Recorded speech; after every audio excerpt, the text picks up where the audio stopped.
আপনাদের দলীয় প্রধানের পেশা কি তাহলে আসলে?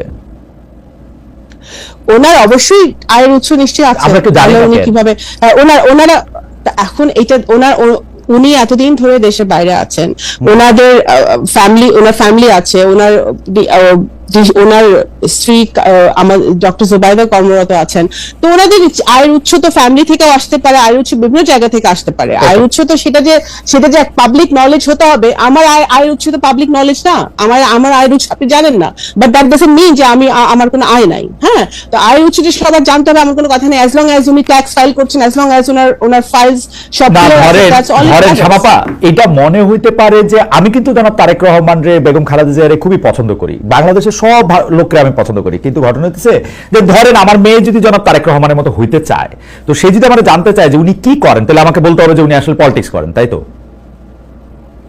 না, ওনার আয়ের উৎস ওনার ফ্যামিলি থেকে আসে নিশ্চয়ই, ওনার ফ্যামিলি থেকে আসে নিশ্চয়ই, সেটা তো অবশ্যই আরো ভয়ঙ্কর হলো, ও তাহলে আমার থেকে টাকা নিয়ে রাজনীতি করবে, তাই তো? আপনার মেয়ে তো আপনার কাছে টাকা চাইতে পারে, আপনার বাবা বেঁচে থাকলে বাবার কাছে টাকা চাইতেই পারে। আওয়ামী লীগ পতনের পর গত 1 বছরে আগের তুলনায় বিএনপির আয় বেড়েছে বেশ খানিকটা, মানে কেউ মানে কোন একটা হিসাবে সেটা দেখা যাচ্ছে 13%